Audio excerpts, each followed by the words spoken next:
Hey everyone, welcome to the show. I'm your host, Christopher, aka the Bronze Age Nerd, and I have a special guest today. It's Elliott Kalan, who is the writer of Hades. That's a limited series coming out from Dynamite Comics, covering the character from the movie Hercules. So welcome to the show, Elliott. I'm glad you could be here today.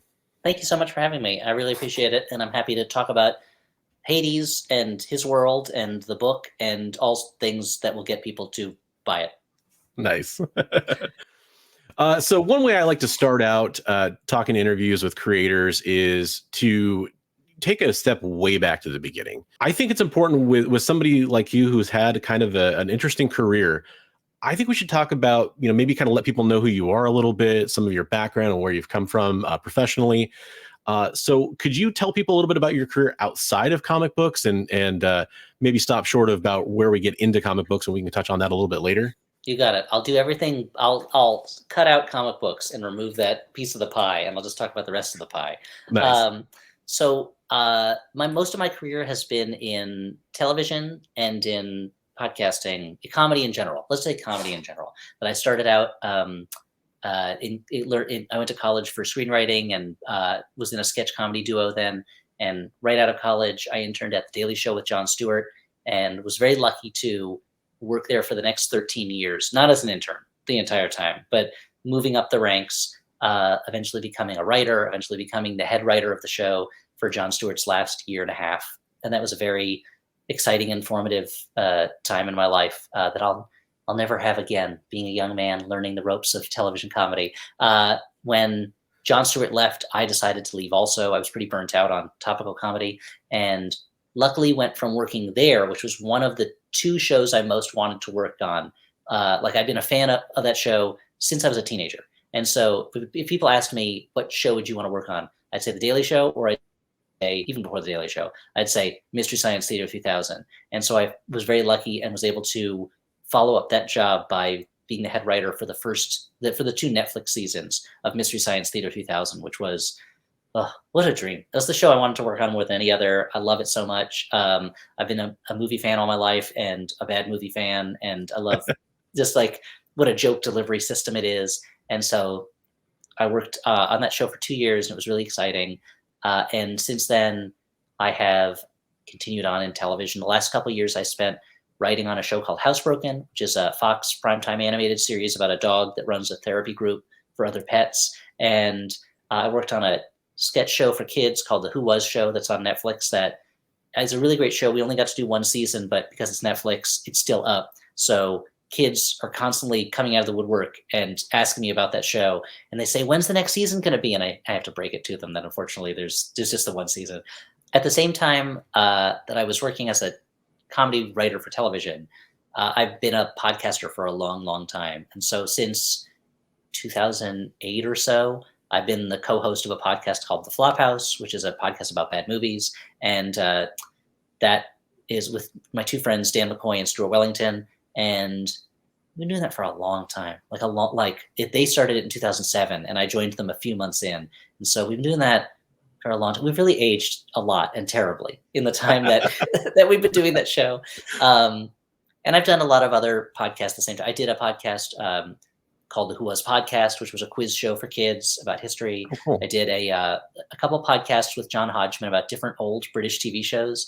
One called I Claudius, where we went through all of I Claudius, and one called Be Potting You, that was it was a mini series about 4 episodes of The Prisoner. I hosted or co-hosted a podcast called Presidents Are People Too for Audible about the presidents, and I'm very excited about this. Next year, I'm going to be co-hosting with Roman Mars from the podcast 99% Invisible.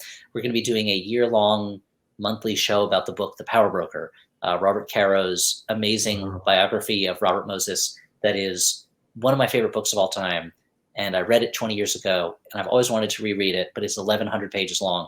And I was like, I'm never going to have a reason to reread this thing. But now I do. I just finished rereading it for this project. And so I've been very lucky in my career to have worked on a number of different projects that I've been really proud of and to really make childhood dreams of mine come true. Like I wrote for Jon Stewart, I wrote for Mystery Science Theater.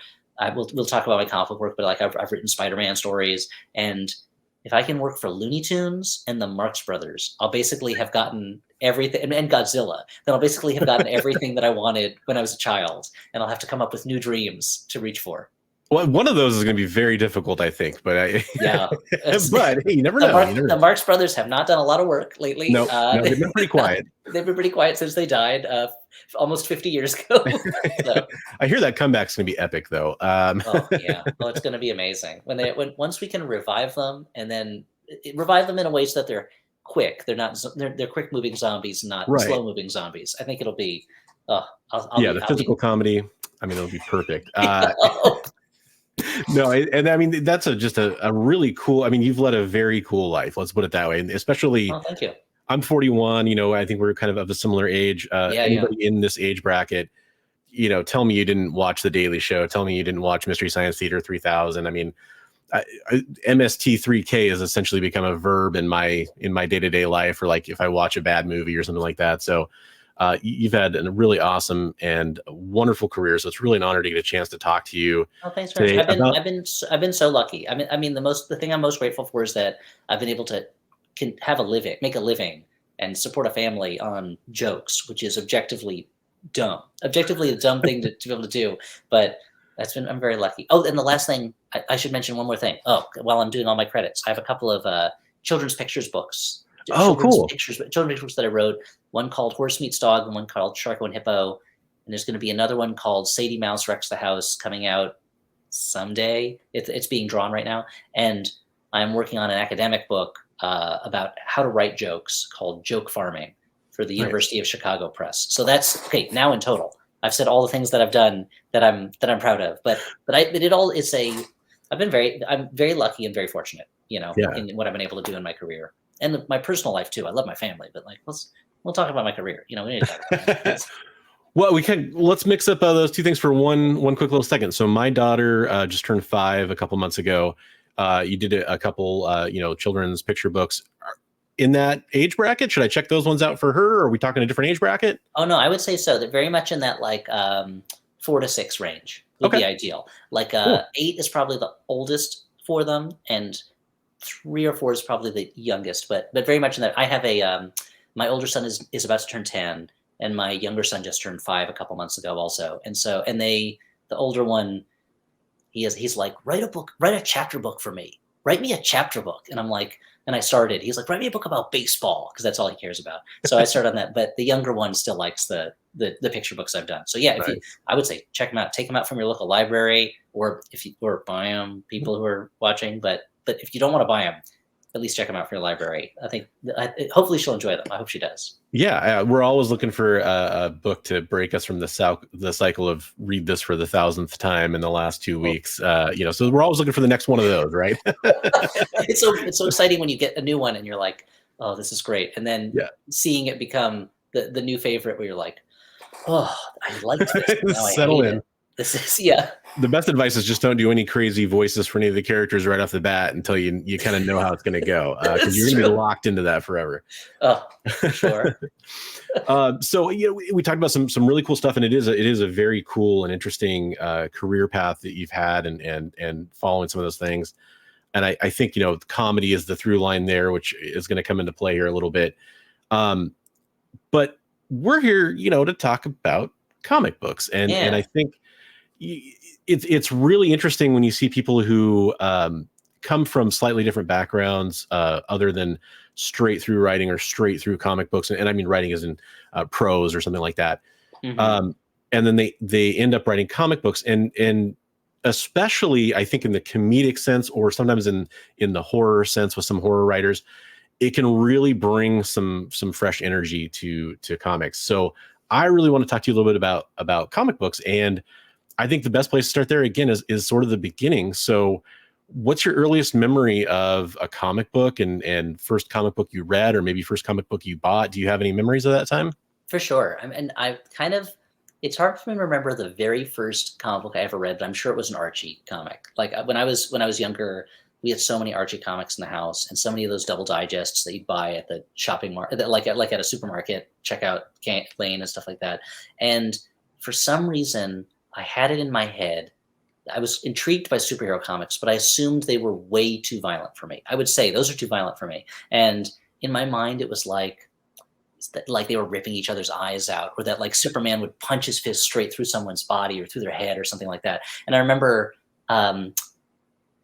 in must have been what, like 92, I guess, 91 or 92. It was the second series of Marvel Universe trading cards were suddenly all the rage at summer camp that summer. And it was such a cool way to learn about those characters and get to know them and make the books themselves seem a little less off-putting. And then I finally started reading those comics. And the first one I bought for myself was Web of Spider-Man number 90, which was the 30th anniversary hologram issue. And reading them and being like, oh, they're just like punching and kicking each other and like pushing each other. Like Spider-Man is not ripping people's throats out. And it wasn't until I was older that I was like, what is wrong with me? That's what I assumed was going on in those books. And anyone who's read my book, Maniac of New York, will know that there's a lot of violent things going on in my head for some reason. But using those cards to get into the Marvel Universe was my real entry point. And I quickly became such a Marvel zombie. And there are DC books that I've read and liked, but I just didn't feel the same affinity for that universe. And and I was such a standard kind of like 90s Marvel X-Men and Spider-Man buyer, and like reading Wizard magazine to find out other stuff, and quickly expanded into things like Bone, which was a series that I really fell in love with. And as I got older, finding things that were more and more about human beings, like falling in love with Jaime Hernandez's stories in Love and Rockets and things like that. But there's still always part of me that the first thing I think about when I think about comic books is like Spider-Man. And my hobby, I gave myself a midlife crisis hobby a couple of years ago because I am about to turn 42. Around the same age you are. And I was like, what's a harmless hobby? Is I'm going to buy like really beat up 60s Marvel comics. Like I'm going to buy copies that are real beat up, like in very bad condition. And that way I won't feel as guilty about spending money on them as I would otherwise. But it kind of, so much of it comes back to that trading card set. That's what got me into superhero comics, and that's what got me into comic book stores. Until then, I've certainly loved reading like comic strips, like the Sunday comics. I would read religiously, and I was always reading Peanuts and Calvin and Hobbes and things like that. But it wasn't until it was that first entry into the Marvel Universe that got me into stores and got me trying out new and different things. Until now. There was a period when I was totally had my finger on the pulse. I knew everything was going on in comics. And then I started having children, and suddenly I don't find out about things until much later. And music that I want to know about, I find out that like I was eagerly awaiting Metallica's most recent album. And then I was like, oh, this came out 6 months ago. Like, hold on a second. I'm way behind on this. No, and that's perfect actually, because I can identify with that. I think a lot of us are that way. I think it's become really common in the way that we consume media these days is, hey, you know what? I'll let the crowdsourcing happen. Is this story good? Cool. I'll check it out. Just read the whole thing all at once when I have time, which happens, every other Tuesday. And then I can dive into this thing and find out if I like it. That totally makes sense to me. Yeah. Whereas for years and years, for a couple decades, I was, religiously every Wednesday I was at the store getting my books for that week. Yeah. And I look back at that now and I'm like, oh, to have that kind of time, to have the time to be able to go to a store every week at the same time and pick up my books and then read them. Oh, someday I'll be like a retired man going into the comic book store on Wednesdays. Yeah.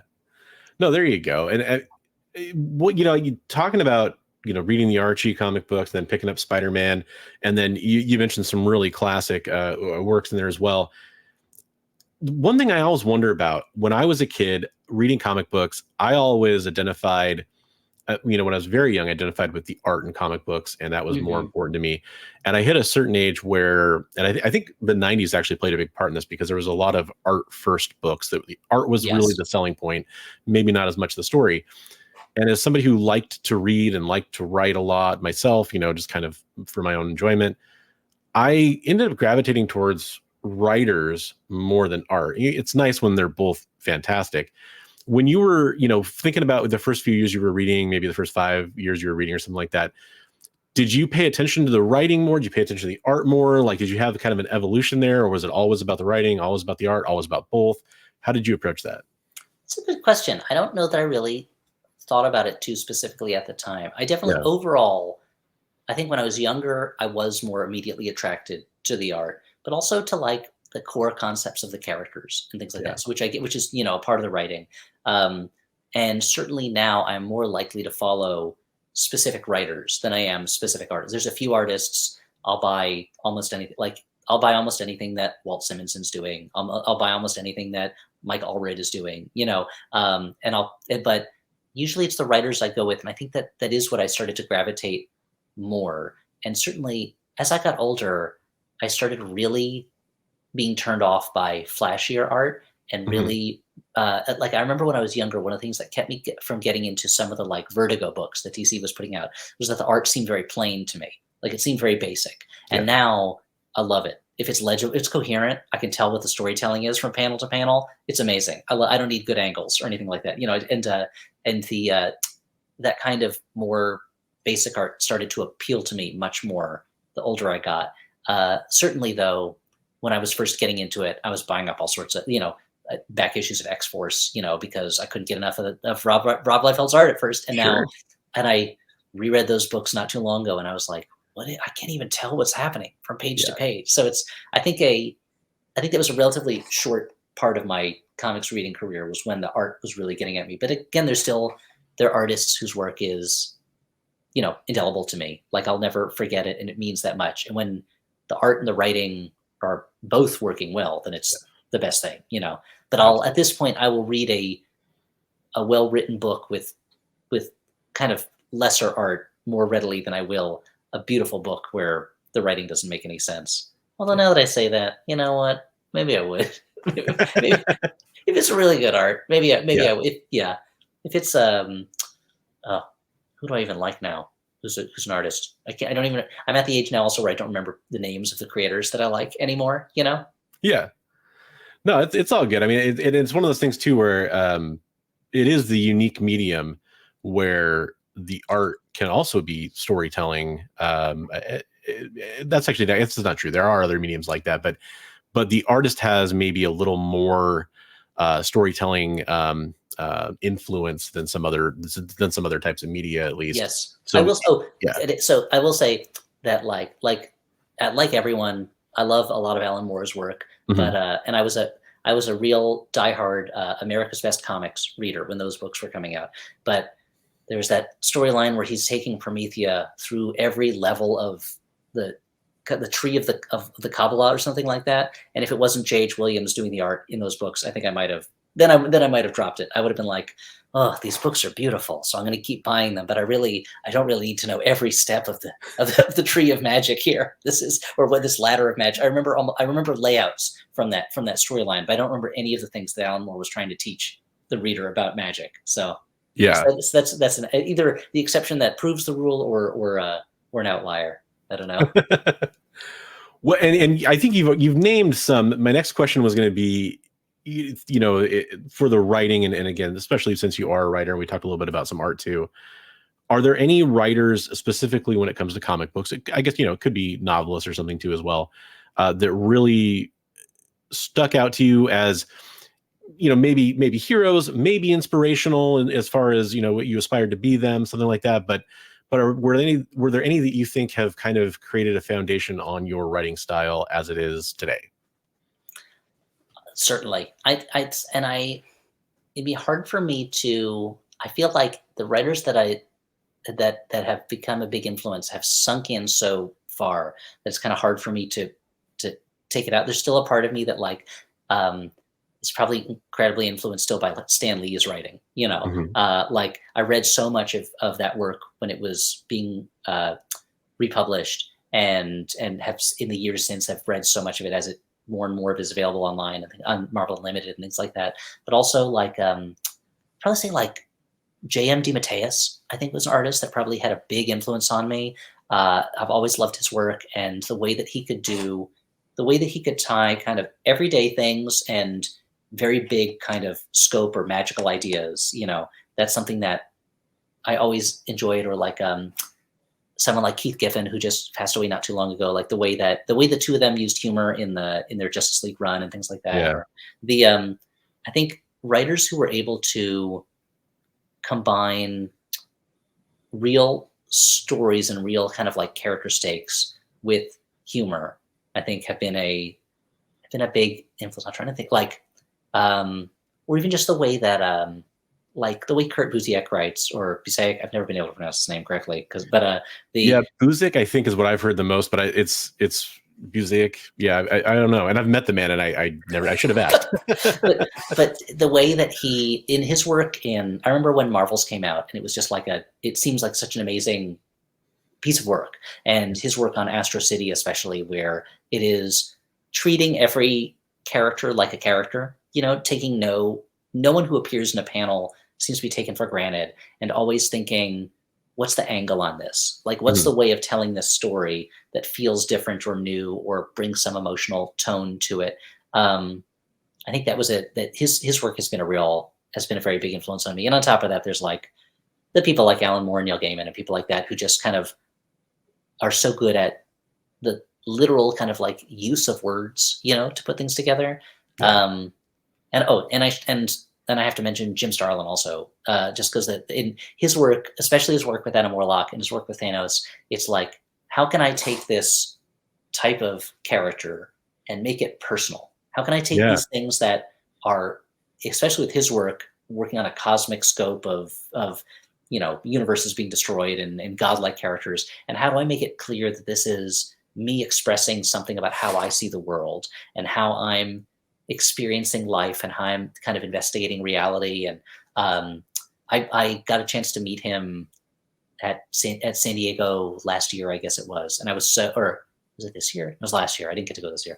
Last year, and I was so nervous about it. And I think he was not impressed by whatever minimal interaction we had, just because the way that because his writing just made such a big impression on me. The way that he was able to do that. I think the people who have been able to say something personal through their work and do it in a way where the characters feel real, it's exciting and it's funny, or it's heartbreaking.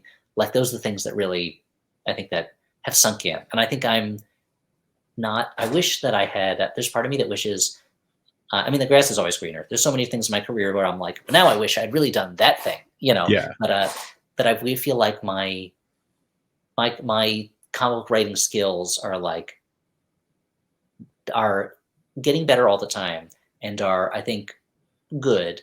But I see the way that writers like them craft stories and craft characters, and I'm just like, ugh, I've got so much to learn. If only I had like 15 years of writing these things under my belt. My dream has always been to write something like Chris Claremont would write it in the 80s, where you just kind of have stories kind of drifting in and out of existence, and the characters are so consistent. And it's hard to find a book that you can write for 15 years or something like that, or 17 years. Not a lot of people get to do that.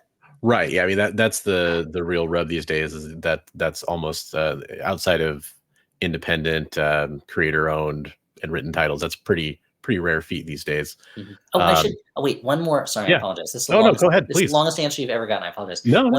One more writer who is not someone I don't see eye to eye with him politically at all, but Nexus by Mike Barron and Steve Rude is a book that also, like, I've loved for a long time.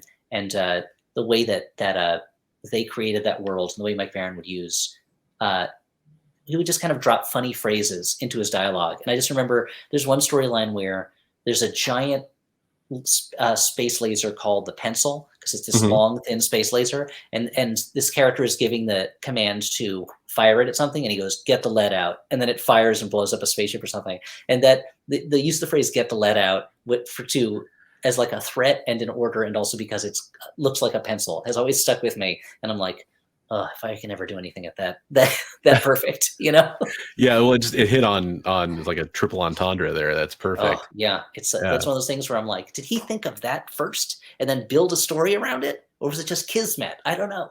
Yeah, no, it's a fantastic little detail and point, and excellent observation too. I really have to, I guess, we've talked about the biography of Elliot here a little bit, and we've talked around it we really have to kind of get to the point where your career meets comic books. How do you get into writing comic books? Where does that start? This was the luckiest turn of events, which I'll try to tell the shortest version of the story, because as we've seen already, I talk for a very long time if I tell the longest version. But when I was at the Daily Show, I worked alongside Wyatt Cenac, the comedian who was a correspondent at the time, and we always worked out well together, and we're friends, and I like him a lot. And he was supposed to appear at a show that I don't know if they still do it. Maybe they still do it at a comedy theater in New York called Comic Book Club, where it was a live on stage talk show where people would come and talk about comics. And he was writing a short story for a mini series. It was like assistant editor's anthology or something like that. And he was supposed to go and promote that at that show. And he was like, I don't really want to do this by myself. Will you come with me and like be my guest as I'm a guest on this talk show? And I was like, yeah, sure. That sounds great. I'll do it. I love the spotlight. I'll talk. I don't care. Like he doesn't like being interviewed. I love it. I don't care. But and they had a question at the end. They said, if you would want to write is there a story you've always wanted to write that if you ever get the chance to write a comic, you'll get to write it? And I said, I've always wondered about the Inuit tribesmen who were worshiping Captain America when he was frozen in ice. What happens to them when Namor comes along and picks up their god and throws him in the water and he drifts away? Like, what a strange thing. Why would you start worshiping this frozen man? And what do you do when the frozen man goes away? And there was an editor in there was a trying to think if it was who was in the audience, but I don't remember if he was in the audience or if it just got back to him. But that story idea got to an editor at Marvel named Tom Brennan, who has since left comics and for a while now has been working in the mayor's office of New York City. I don't know that he's working there anymore. I should get in touch with him. I should find out what's going on. But he said, we're doing this anthology and that would be a great story for this. So will you do like an 8-page version of that story of what happened to those characters, to those people? And I was like, yeah, sure, definitely. And Tom became kind of like my champion over at Marvel, like kind of giving me opportunities to pitch on stories. And I wrote a few short stories for their line of books that was like loosely based on the animated versions of the Avengers, I think. And there was eventually I worked my way up to writing like a Wolverine annual, and then got to write a 6-issue series called SpiderMan and the X-Men. And that was kind of like my finally being able to do like real professional comics. I was like, this is amazing. I'm writing the characters that I've loved forever. This is great. And unfortunately, that meant that I was prone to being like, well, I'm never going to get to do this again. So I better cram everything I can think of into these stories. And so Spider-Man and the X-Men is the 6-issue series that I think has 5.5 stories in it. And it's like, every panel is like crammed with jokes. I was like, every issue, I'm going to have a Spider-Man villain and an X-Men villain teamed up together. And looking back, I'm like, maybe I should have done like one story that I stretched out over 6 issues rather than tried to cram all this stuff in. But it's understandable though. I mean, like you figure this is your shot, right? I mean, you got to go big or go home. Yeah, exactly. I couldn't take it for granted. And editors that I worked with there then moved on to other companies. And so they kind of helped me to get into other companies. And the more comics work you do, it feels like the more comics people you get to know and the more opportunities you get. I mean, television is the same way. It's like the more people you meet, the more opportunities you get afterwards. And so I was able to kind of move from there into starting to do books for other publishers, but books where's my idea, pitching it. And that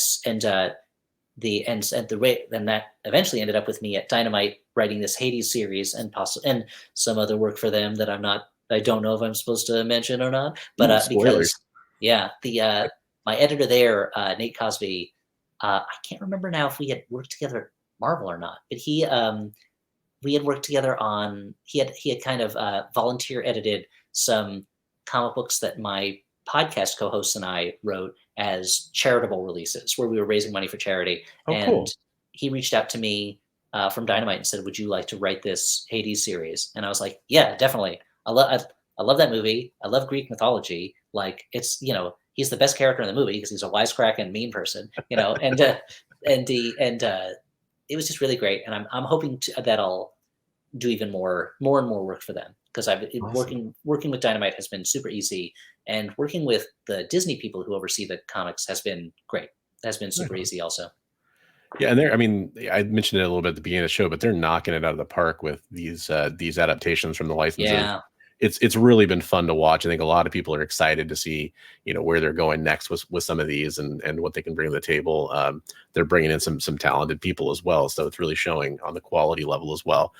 And it's one of those things that's fun. When I mean, I can't think of a publisher that does better with licensed properties because they've tackled Yes. that their entire history really, and they've done such a good job with so many. And it's fun to see this kind of stuff. I mean, like I don't think 10 years ago, 15 years ago, we ever would have thought that we were going to get like a Hades series or something like that out of Dynamite. That's so cool. Yeah. So I think they've been doing a great job all around with the line, and uh, it's exciting to be a part of it. I mean, like the thing about the thing about Disney characters is that they'll live forever.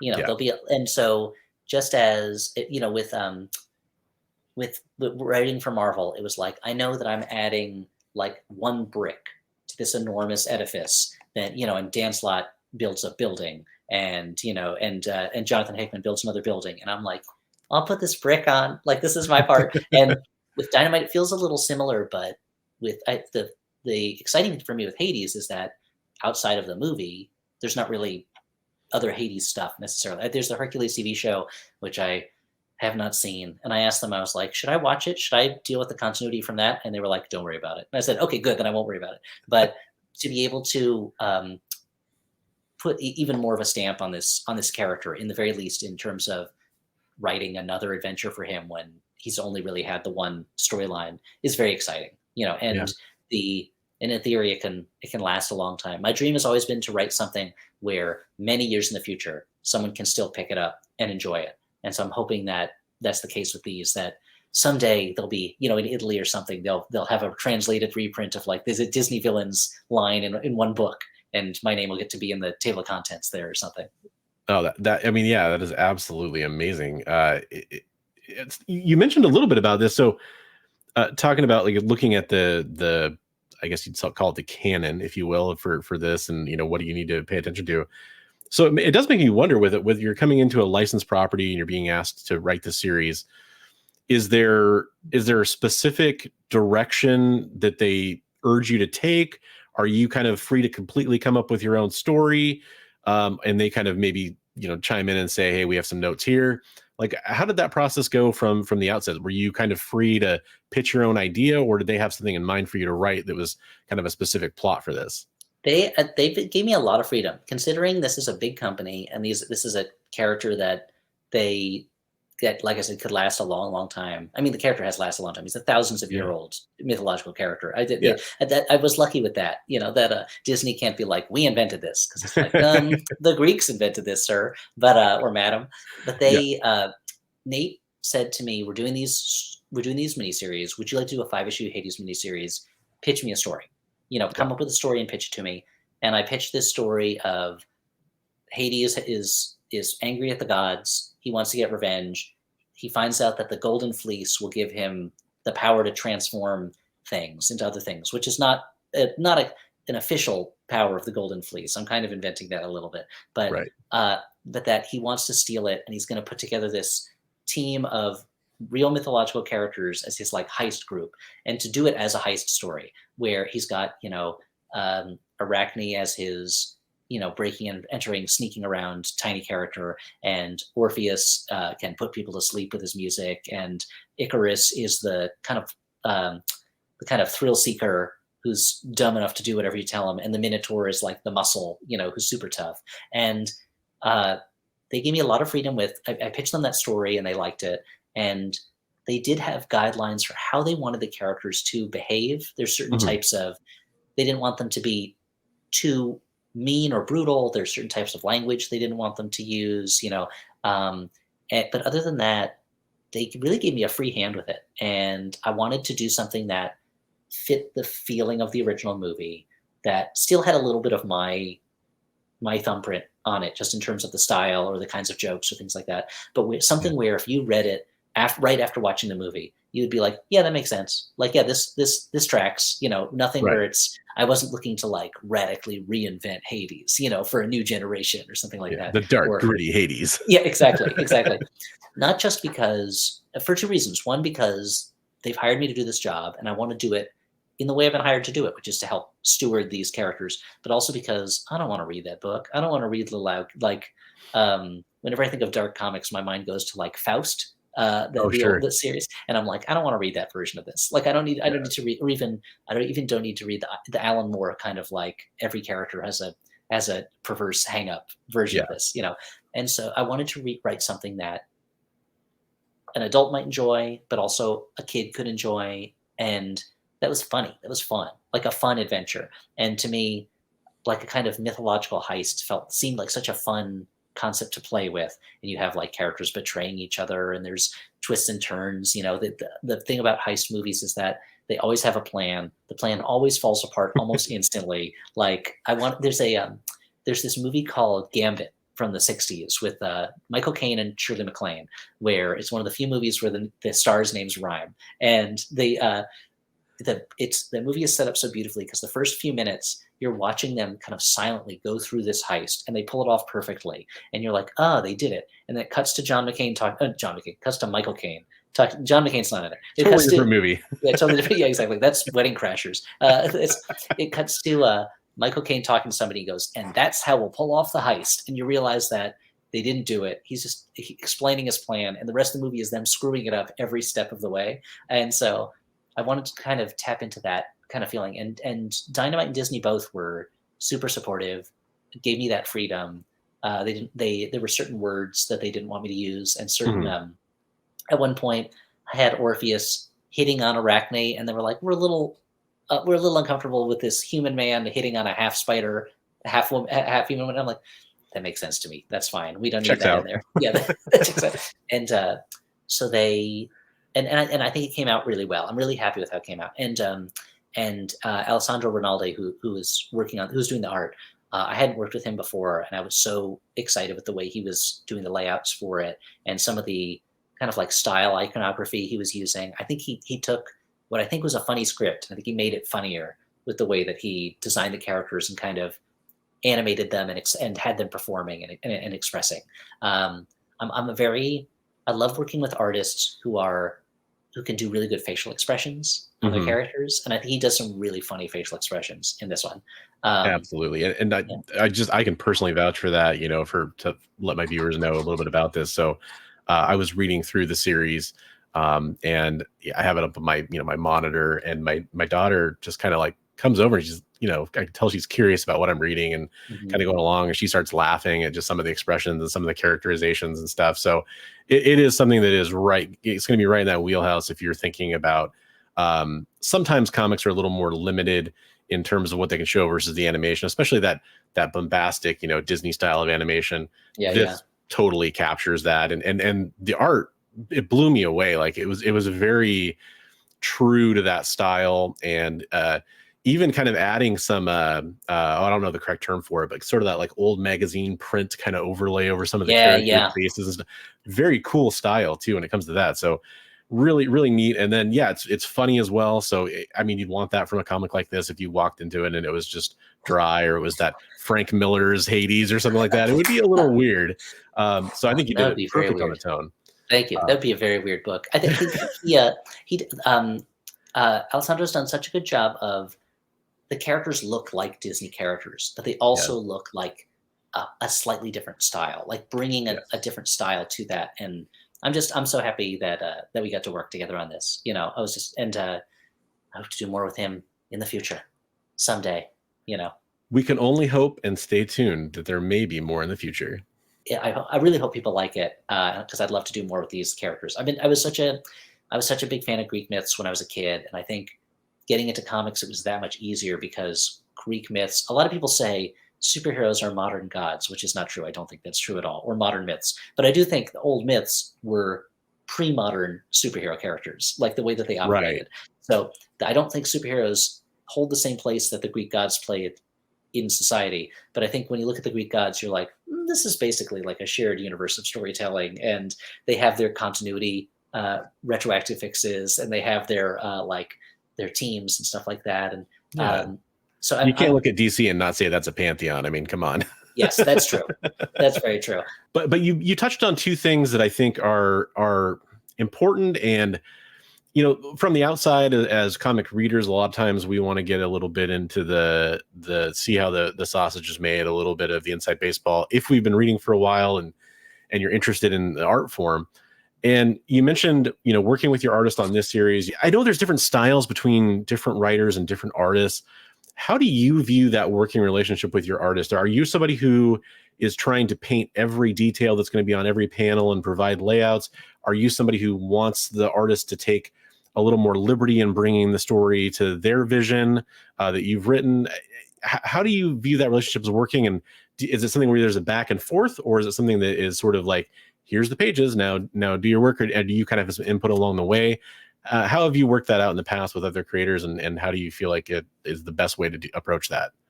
It's different. It's funny. I often find that in some ways the relationship is set by how I'm working with the editor, by how much the editor wants to be the conduit between the writer and the artist, or how much the editor wants the writer and the artist to communicate directly. I'm definitely a full script writer, but my scripts are not as detailed as like Alan Moore's scripts, where he is incredibly detailed. And I want the artist to communicate the things that I'm communicating. And in my mind, when I'm writing it, I have an image in my head of like what angles are going to be used in each panel and how it's going to be choreographed. But the artist may have a different way to look at it. And if the artist has a good idea, which they often have a better idea because they're thinking visually in a way that I'm doesn't come as naturally to me some of the time, then I'm all for it and I really like it. And sometimes I'll then adjust the wording of either my captions or my dialogue to better reflect what they've done in the art. There's sometimes times, very, very infrequently, when I'll be cruel and I'll be like, this is not what I'm asking for, or like it's not clear that this thing is going on.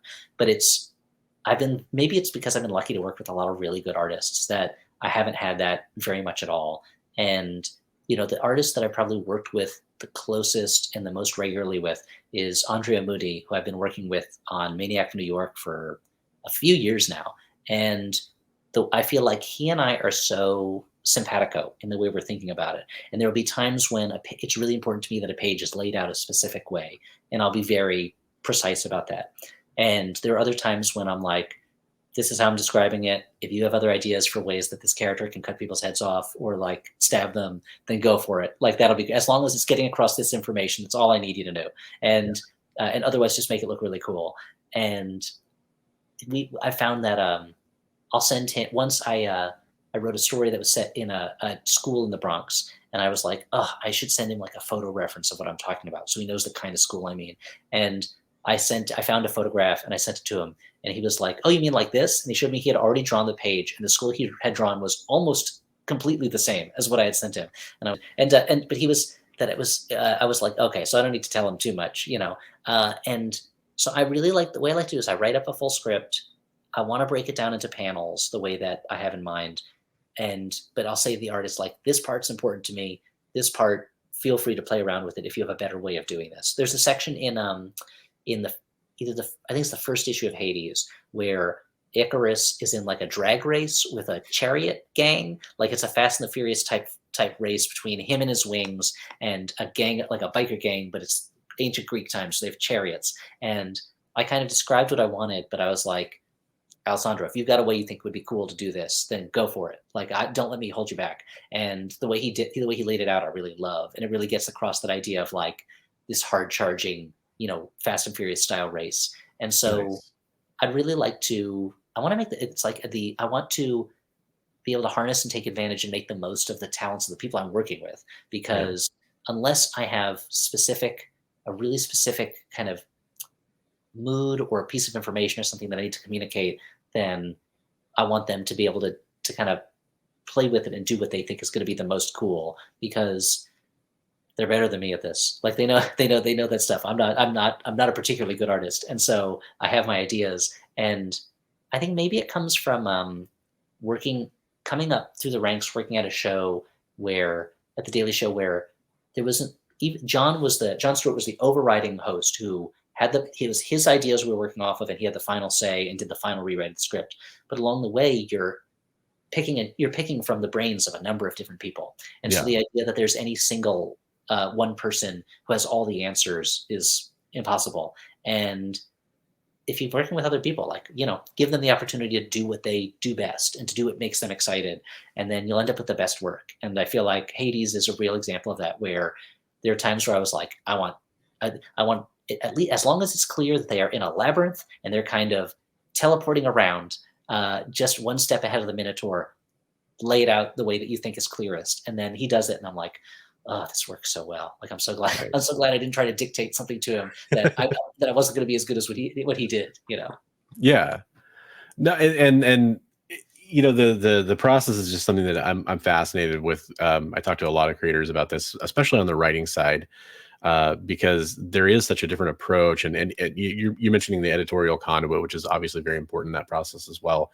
I think sometimes, talking about how the sausage is made, I think sometimes people aren't aware at what level it is a collaborative effort, not just between the writer and the artist, but also, colorist and letterer and inker and all these different steps. It's really in some ways closer to like a film production than it is like a novel or something that you're setting out to create, because you just have these other people they need to do their job and play to their strengths as well.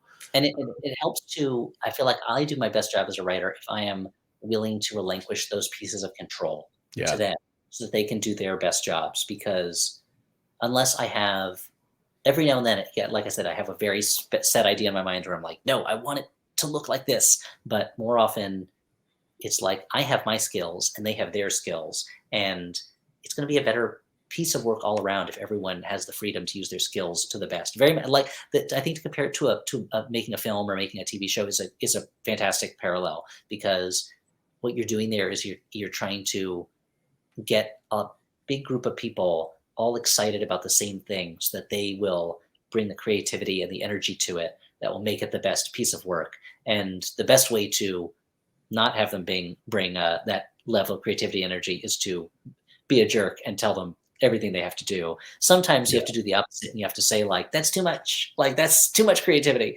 But but that's better. I'd always rather be in a situation where I have to tell the artist, that's a little bit too much. Can we dial it down? Or actually, I should have mentioned that something is going to happen later that means we can't do this right now, as opposed to, I've been in other situations where I'm telling an artist, not as much in comics, but in other places, telling someone who's working on something like, can I have more? Like, can we up this? Can this be more exciting?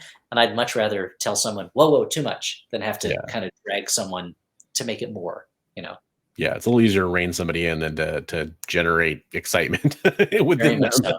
I'd rather be on a horse that I've got to keep pulling the reins and going, whoa, than a horse where I'm like kicking the sides, being like, let's go, come on, like, we got to get moving, Absolutely. So, as we're wrapping up the interview and getting near the end of it, I do have a few questions. I think I would be absolutely negligent if I didn't at least ask you about a really popular title over the last few years, and that is Maniac in New York. So can you tell us a little bit about that title, and not so much about what it's about, but maybe just more about what it's meant to you, and maybe something that people don't know about that title, or anything we might be looking forward to on the horizon? Because I know it's a very popular title. It hit the ground running. Thanks. And I know there's a lot of fans out there, so I'm sure people want to hear a little bit about that. What do you have to tell the fans of Maniac out there? I'll tell them first. I'll say, pick up Hades from Dynamite. Disney Villains Hades. It's not exactly Maniac. It's a different type of book, but I think you might enjoy it. Maniac in New York. It's a book that it's super. It's very important to me, and it really means a lot to me that it really got taken up by fans and accepted by fans so quickly. Yeah. It's a story that, for all that it is very heavily influenced by, obviously, the Friday the 13th series and that kind of stuff, but it is, to me, it is a way that I can tell scary, kind of very gory stories, the kinds of stories that I can't really tell elsewhere, that I don't have the opportunity to, but stories that also mean something and are trying to say something about where our country is at, what life is like, what it's like to live in a city. I grew up in New Jersey, and New York was always kind of a very special place to me. It's where my grandmother lived, and so we would go in a lot. And when I was a kid, I was like, grown-ups, they go to New York and they live in New York. They live grown-up lives, and I went to college there and I lived there for and about 18 years or so. And it's such a special city to me and such a frustrating place to live, but also such a kind of magical place to live. And I feel like it is one of the things that's so exciting about it and also so frustrating about it is it's so packed with people. And it means that every kind of person lives there. And every kind of person that's there is living a full life, is their own person, their own center of their own world. And I've always loved stories about New York that really capture that feeling of everyone in this city is alive and living their own life and in their own kind of little world. And they're all sharing this space, even if they don't know each other. And so Maniac has been my way to kind of like stay kind of connected to New York in some ways. I live in Los Angeles now. I've lived here for about 6 years and I'm not going back. I'm a homeowner now. I'm never returning to New York, but I can't afford to. But it's a way of kind of maintaining my connection to this place that has always been very special to me and has always had this kind of real mythic, like potential and importance in my way of thinking and in my mental universe and mental landscape. And so it's been, and at the same time that I can use it to kind of comment on things that are frustrating me or worrying me about the world that we live in. I came up through satire. I came up through topical comedy. I would argue that it's not technically satire. It's a very specific definition of satire that I'll go on about at length in my book, Joke Farming, whenever it comes out. But I came up using comedy to express something about the world or express a frustration about the world. And it's been exciting to be able to use horror as a form of satire to get across some of those things about the stuff that I'm worried about the world that we live in and the times that we live in, and to do it in a way that is still somewhat fun, but which I've also had the freedom to go very dark with at times. And the third Maniac volume was delayed a little bit by Aftershocks financial problems. As people may have seen in the comic news a while back, Aftershock filed for bankruptcy, which slowed everything down quite a bit. I know that Maniac of New York, Don't Call It a Comeback, #3 is, I think Andrea has finished all the art on it. I'm not sure when it's coming out, but I think should be ready to come out. And then issue 4 is written and, is just waiting for Andrea to do the art and I guess for the company to have the money to print it. I don't know exactly what's going on with them. And I have a story for a 4th volume blocked out issue by issue. I have the first issue kind of page by page blocked out. And I'm just waiting for the company to give me kind of a go ahead, that they're ready to, for lack of a nicer way to put it, ready to pay me for it. But sure, of course. But it's something that it's a group of characters that I really, really mean a lot to me. The two main characters, Gina and Zelda, I've come to really love being able to write their relationship and how they've changed. And I've loved being able to bring in side characters and hopefully give them a sense of life and a sense of being, and the best thing that I feel like the best outcome I had for that series was, and this will be the last thing I say about it because it's been a very long answer, but it's very important to me, is my mother was like, "Can I buy this comic?" And I was like, "This is too scary for you. I don't want you to read this book." And she goes, "Well, I'm still going to buy it." And I go, "Okay, but I don't want you don't have to buy it. I can send you copies of it, but I don't want you to read it." But she's a very supportive mother. And so she goes to her local comic book store and she gets every issue when it comes out. And she was telling the person at the store, my son writes this, but I'm not allowed to read it. He says it's too scary. And after I guess the first volume came out and maybe a little bit of the second volume, my mom was like, and my mom doesn't like horror stuff. She hates it. She doesn't like it at all. She doesn't like scary things. I remember very well when she went to go see Silence of the Lambs when it came out, and she came home and she was like, "I just kept thinking, why was I doing this to myself? Why was I watching this?" And she goes, "I have to admit something to you. I've been reading the book. What's going to happen to Zelda and Gina? I don't want anything bad to happen to them." And I was like, "Oh, this is the best. Like, this is the best feeling that like I got my mom who hates horror stories, that I got her and that she was reading it, that she became invested in it." Like, it was the best feeling to reach an audience that way. And so it's, the only reason you write is to communicate with an audience. It doesn't make sense to write something and never show it to anybody. And So to write something that felt this personal to me and to have people respond to it it's just really special. It's why you become a writer, or why I became a writer, certainly. Absolutely. And I mean, that's, I can't imagine a more fitting, everybody wants somebody to be proud of them, especially a parent, and then to do something where you're like, I don't know, this probably isn't going to be your thing. And then seeing that's really cool. I love that. I was like, of all the things I've ever done, this is the thing that my mom is going to be the least interested in. And then she was like, I can't let anything bad happen to Zelda and Gina. I'm like, don't worry. They're going to be okay. It's going to be all right. Well, and so, before I do let you go, though, I did have a couple rapid fire questions. It just looking for just real basic answers here. Let's start off with, do you have a favorite comic book character? SpiderMan, 100%. Greatest character in fiction. I've been calling him that lately. I've been saying, oh yeah, he's the greatest character in fiction. And I don't know if I fully believe that, but I mostly believe it. So yeah, he's the one, as a white male, cis hetero nerd, Spider-Man speaks directly to me. And, as someone who uses comedy to get through hostile situations, I'm like, I've been reading that book for like 30 some odd years now. And even when it's not a good run, I'm still like, this is still my man. Like, this is still the guy this is still my lodestar, So. Yeah. Well, and I have a feeling this could be the same answer for the next question, but we'll see. If you could be any superhero for a day, any existing superhero for a day, who would you be? I think I wouldn't say Spider-Man because his life is terrible.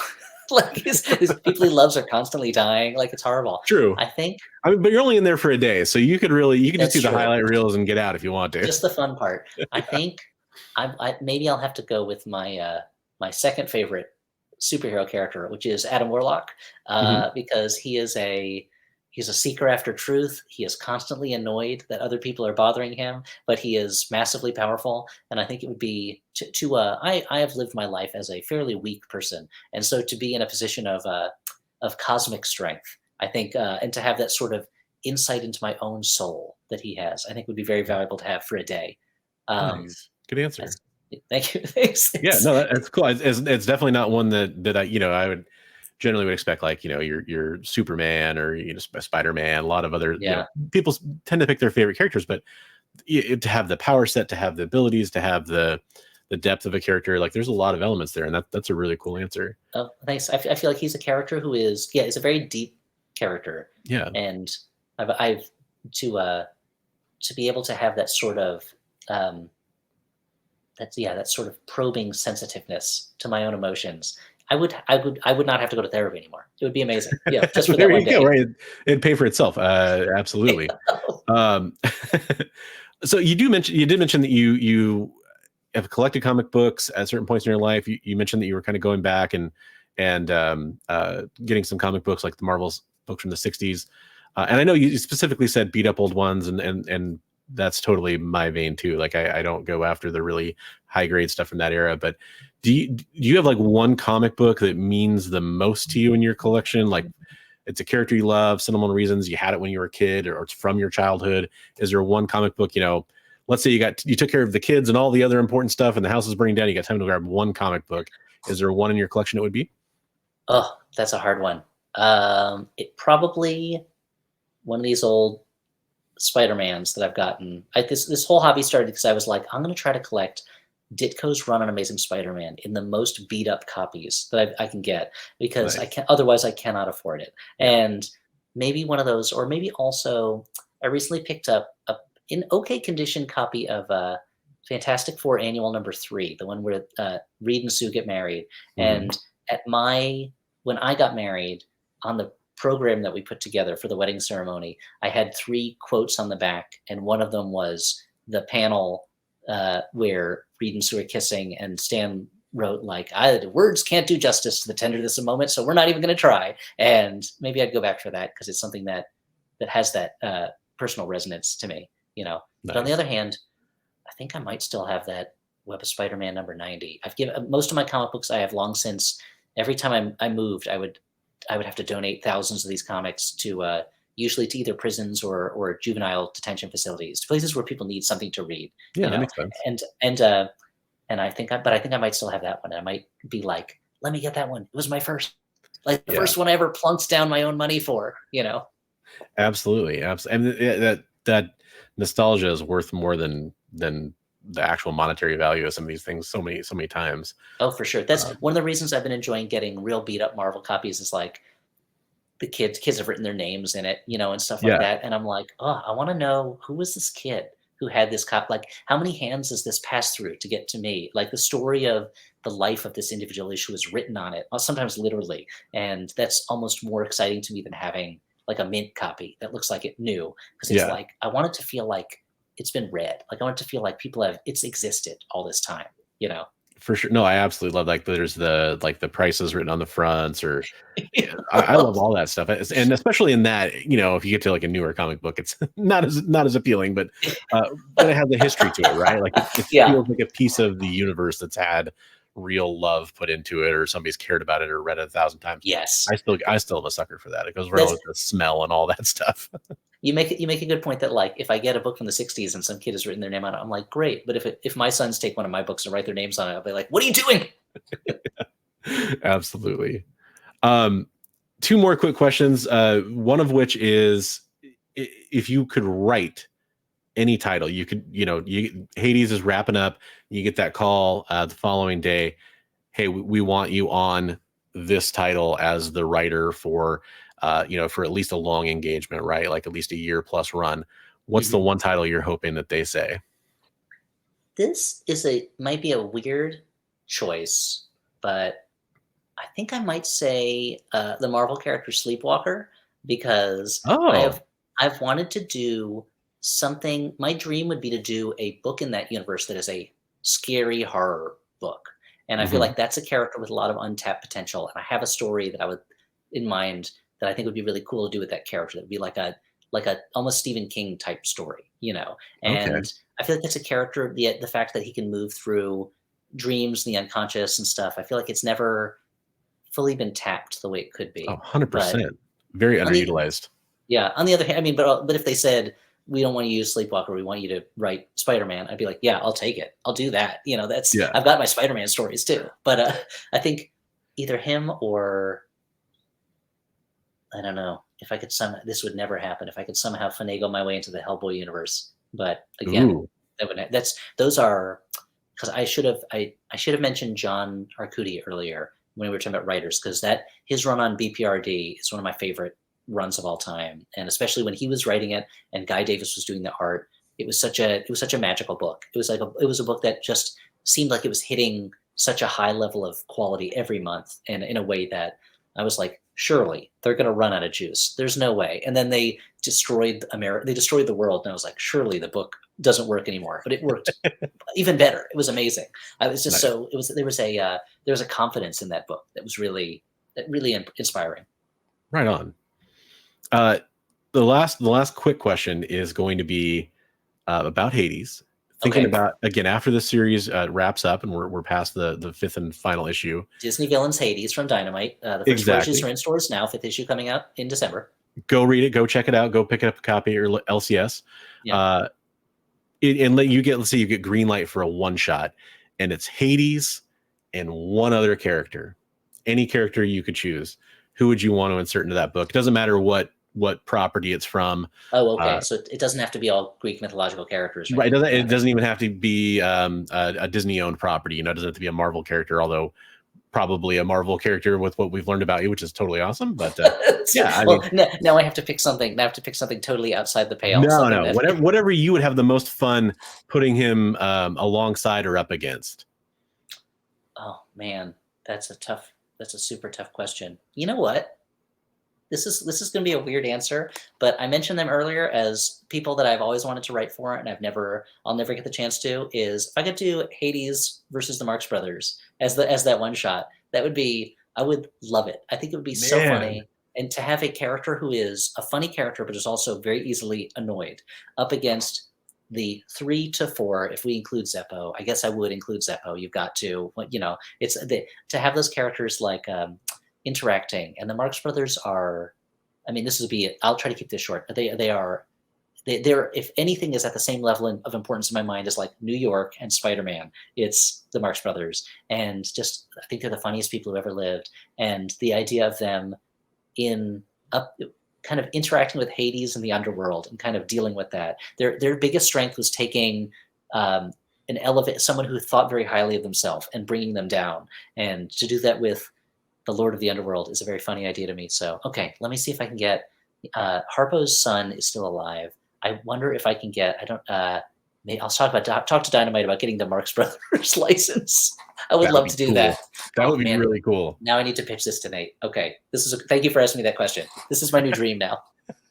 Well, awesome. I can't wait to stay tuned to follow the developments on this project, because that sounds really cool to me too. And I was somebody who always chose the Marx Brothers over the Three Stooges, every day of the week. So sure. I loved them as a kid. So, and still do. The last question, you've probably been asked this a million times in any interview you've ever been asked, but I have to ask, do you have any Daily Show or specifically any Jon Stewart stories that you want to share with us, that, something funny that happened, or maybe a celebrity interaction with somebody else, or any of that kind of stuff from your days back then that you want to share with us as a parting note? I think probably the story that my wife likes to hear the most, so I'll tell this one, is, I worked there for a long time, and it was I found it to be a really wonderful place to work. And John was a really fantastic boss. He was someone I learned so much from. But this is the story of like one of the dumber things that I did there, that my wife likes the story a lot, which is that when there was a time before I was a writer there, when I was a segment producer there, and a big part of that was rushing to get the footage cut in time for the show taping. You'd be working with an editor one-on-one, not a comic book editor, but like a film editor, or a video editor, to get all the footage rolls cut. And you would be rushing, and you have to put montages together, and it would take a lot of time. And and the deadlines were very not friendly. The deadlines were very tight. And every day I was like, okay, I got my footage in. I'm going to have a small bag of Doritos. It's what I do every time at this day to reward myself for this. And there was a day in 2008 when then still Senator Barack Obama, he was running for president. He was a guest on the show. And the thing about politicians is, if you're ever working on a TV show and a politician is the guest, if you are backstage, they will always shake your hand before or after they go out on the show. They have to shake your hand. It's how they get your vote. And a bunch of people wanted to meet him, and we were all kind of lined up. And right before he was going out for the interview, he was walking down the line, and I was at the end of the line, and I'm eating Doritos the entire time. And I'm like, I shouldn't be eating Doritos right now. Like, this is not I should have a clean hands right now. This is not, and it was so much like, if you've ever seen the Mr. Bean, where he's at a film premiere and Queen Elizabeth is walking down the line, and he's trying to figure out how to get his teeth clean as quickly, and his finger gets stuck in his zipper. That's what it felt like, where I'm like standing there going like, this is a bad idea. Like, I shouldn't be. And Barack Obama. I like you're still eating them though. Oh yeah, I couldn't stop. I was like, it was like I was outside of my own body, being like, why am I eating Doritos right now? What are you doing? Like, and he finally got to me. Barack Obama did, and he put out his hand to shake my hand, and I was like, suddenly in my head, I'm like, what if I like shake his hand, I get Dorito dust on him, and he goes out on television, he's got Dorito dust on him, and he loses the election because he looks like a slob. This is terrible. And so he put out his hand, and I go, I can't shake your hands because I have Dorito dust all over my hands. And this was the moment when he really sealed my vote. It was unflappable. He just goes, oh, okay. Well, how about one of these? And he gave me a fist bump instead. And I was like, in my head, I'm like, quick thinking. That was really good. And he went out and did his interview, and I washed my hand. And when he came back out, I was like, I washed my hand. I'll shake your hand now. That was one of the most memorable things that happened to me there was the foolishness of just eating a bag of Doritos while I'm waiting to shake Barack Obama's hand, and then having to admit to him, no, my hand is covered with Dorito dust, and being impressed by his response. But yeah, there were many dumb things like that I did during my years there. We'll tell you what, if we have we do have Hades coming out in stores right now, wrapping up here very soon. Go and pick up the other issues if you haven't checked it out already, and definitely make sure to pick up issue number 5 when it comes out to wrap up the series.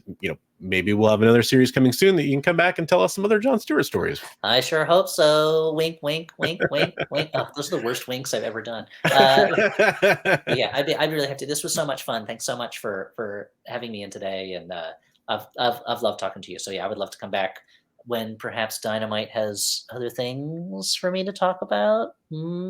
Absolutely, absolutely. And everybody watching, if you go and pick up those comic books, we'll get more things from Elliot and from Dynamite and be able to talk to him about some future projects.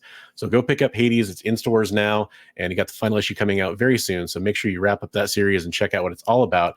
I think you're going to enjoy it, especially if you have kids. It's a good story to read along with them. So definitely check that out. And thanks for being here, Elliot. It's been a real treat. Thanks for being here so much. I appreciate it. Thank you so much. This is great. I appreciate it. All right. Have a good day, everybody.